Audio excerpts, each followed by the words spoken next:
Hello, I'm ToycatA, and this seed is absolutely beautiful. I mean, have you ever seen a mesa by spawn? I mean, you totally have, right? I could be one of those seed guys who pretends that this is such a unique thing, or I could look the other way and I could show you how there is a zombie village which definitely has something unique and you've never seen before, because I've never seen it in my years of seed searching. This should not be possible, but here it is. It is a stronghold at the surface of a Minecraft biome. You can literally break one of these blocks and you will end up inside of a stronghold in Minecraft, and not just any part of a stronghold, one of the rooms that contains the chests with the books and enchantments, infinity, literally seconds away from spawn. This is truly incredible, and in today's Seed Sunday, I intend to show this off fully. But first, hello, I'm ToycatA. Welcome back to Seed Sunday, the weekly series where I show you seeds for Minecraft that are particularly interesting and worth checking out in some way. This week's seed came in from James, and if you type in this seed right here, it will spawn you over here. Just to prove that one, here is the fast forward of me loading up the world of that seed. As you can see, that is very much what you need to do.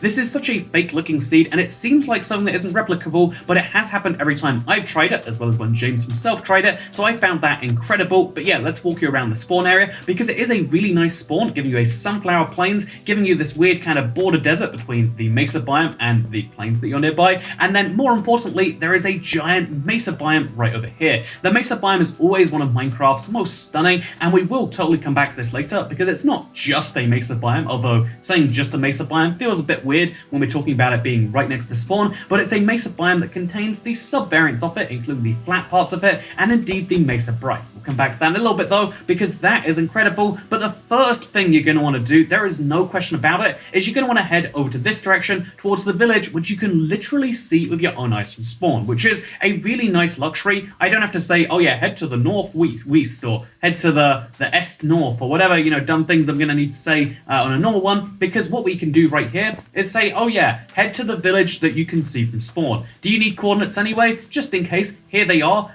As you can see, a short walk, not even really, that away from spawn, there is a village which contains your sheep, it contains your pigs, it contains your cows and your horses, all of the mobs you could want, by the way. But you know, to make up for that, it is a zombie village. It's an abandoned village, which means you won't find a single villager here. You just find zombie villagers, and indeed the chests they left behind for a single piece of bread and 4 potatoes. We can make a 4 potato open face sandwich with some oak sapling on top if we really want to, if we want to get real fancy there. That joke's been a long time running, huh? And then way more importantly, let's be honest, the first thing you're going to do after you raid the chests, get the cows, etc., is go over to this point right here, because yes, there is a stronghold poking out above the ground. This is not meant to happen, as per the Minecraft wiki.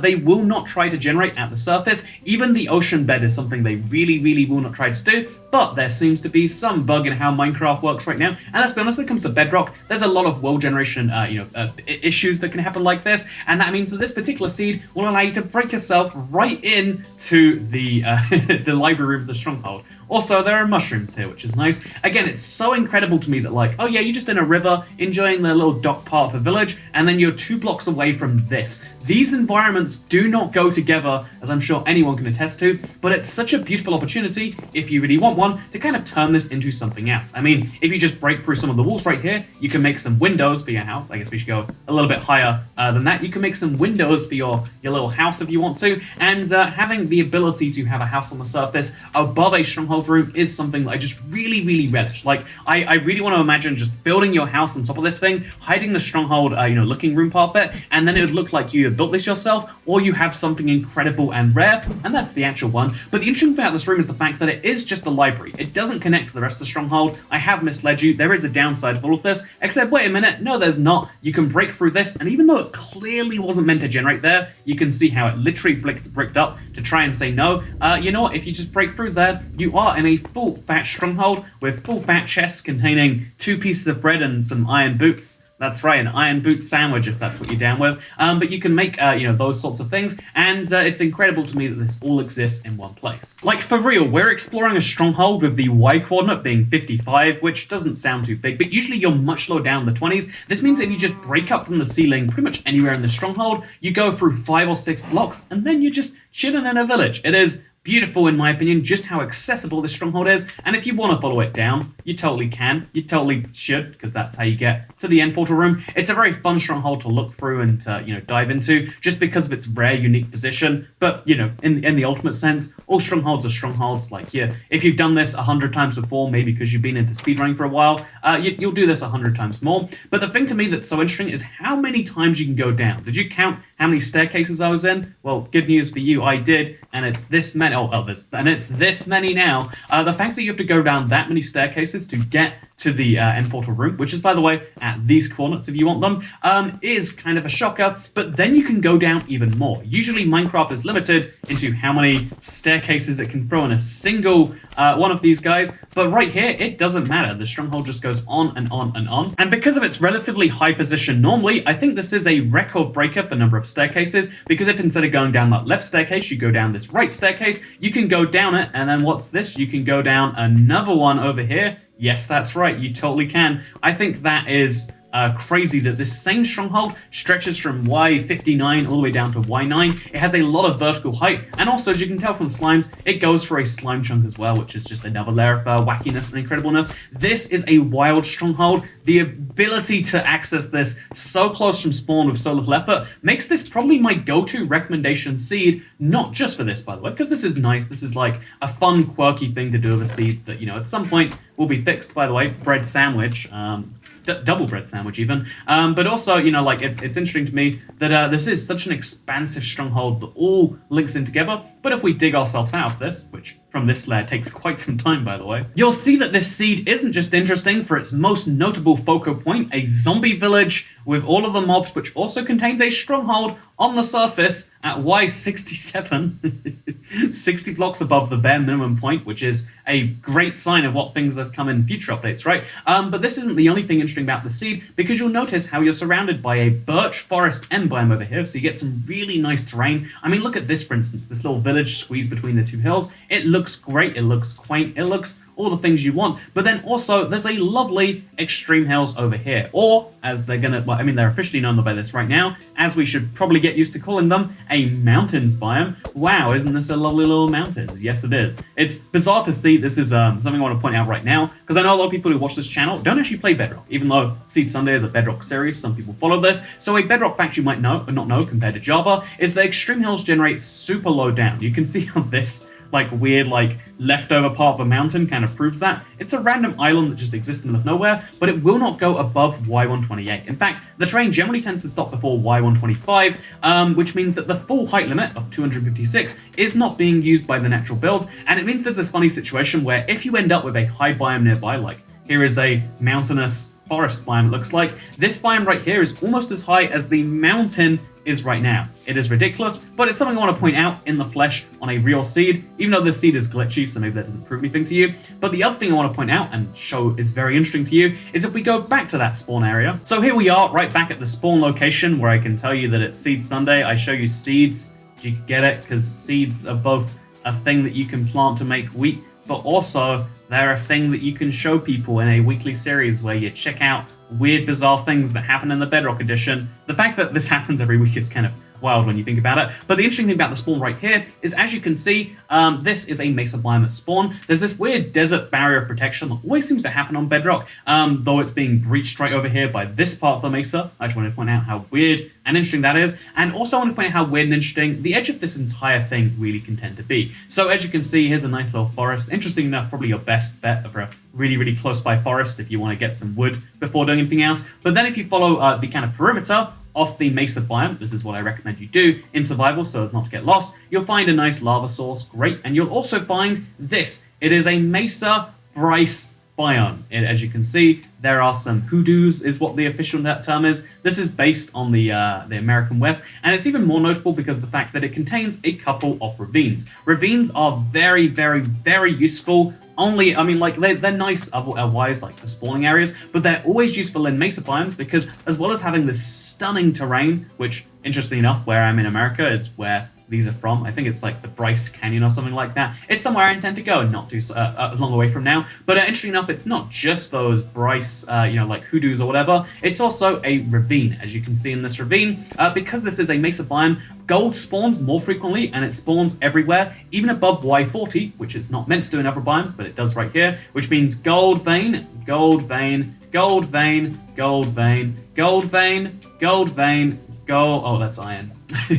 Gold vein, gold. Actually, there's a lot of iron in here too. But like the fact is, you can get so many gold veins, and when they're exposed to the surface like this, you can find even more of those. Even this little connecting cave, that links the thing to it itself. We have gold vein, and then there's the one up there. And then you can go down any little sub branch of this and find even more of these. This is basically just an opening into a trillion different caves, and the more caves you find in a mixed biome, it's the one place where caves actually have a great use. And although you would probably get gold more effectively later in the game, that's why I love this area. It gives you an opportunity to go out and mine your gold. It gives you an opportunity to get the stronghold without needing the whole IFN and nonsense. And the number one question that I think a lot of people are going to be asking right here is, okay, this seed is incredible. Why do you only recommend it as a survival seed, though, ToycatA? I mean, if it's this incredible, bizarre thing with stunning terrain, and, if it's got a stronghold that close to spawn, plus lots of resources. Also, I should point out, one of the weird downsides is there was going to be an abandoned mineshaft near spawn. It was going to be on the surface. I wanted to make a whole point about how the seed had lots of things on the surface,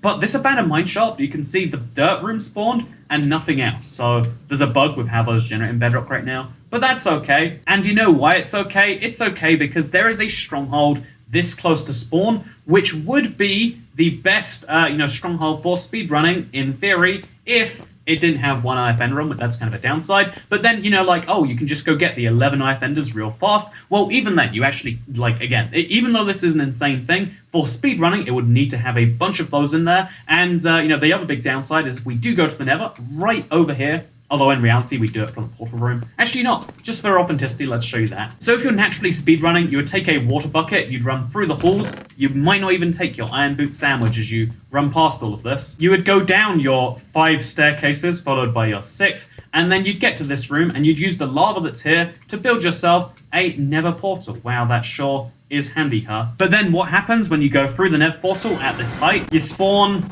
in a Nether cave, under a basalt deltas, a blackstone delta, whatever you want to call the thing. Basically, you spawn in this horrendous location. It is filled with lava. There's even gravel on the ceiling. This is not a thing that should happen in the Nether. Although actually that was kind of helpful for helping you cross this lava pit. Basically, you spawn in this super rough position that's hard to get out of. I mean, there's Nether gold ore, but not too much else. And if you want to get to your nearest Nether fortress, you have to head 800 blocks on the z-axis and 550 on the x-axis. That means that you need to head 1,300 blocks away from spawn to get to your nearest fortress. And that's ignoring the fact that you need to get out of this place too, which, you could probably work out an easy way if you just find a column to dig up in and you don't end up in lava like we just did, which is statistically most of the time. You can find the warp forest, which is great, it's wonderful, but without blazes, the run falls flat. It's so tragic because, everything was feeling good. Like, it was like, oh yeah, you got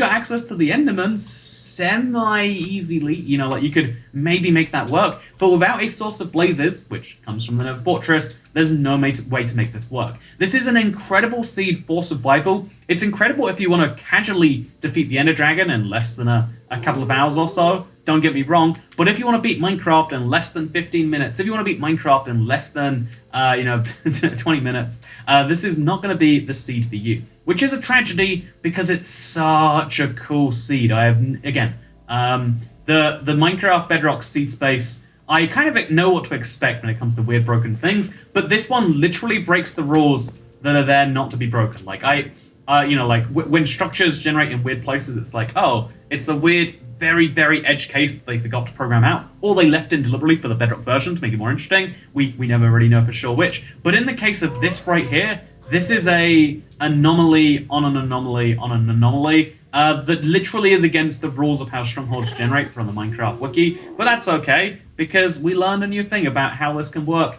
And the hope is, if we ever find another seed like this, which I do not imagine we can, maybe it'll have more offenders or a fortress directly linked to it in the Earth world.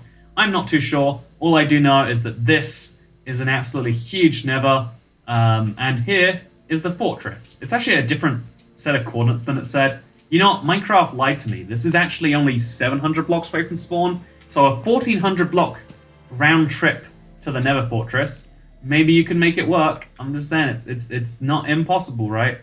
It is impossible, sadly. It's a cool fortress too. Like, you know, I like this fortress. It's chill. It's normal. There's lots of wither skeleton seeing opportunities, and more importantly, there's giant ghasts, piglins, and blazers. But anyway, thank you for watching this video. I hope you all enjoyed.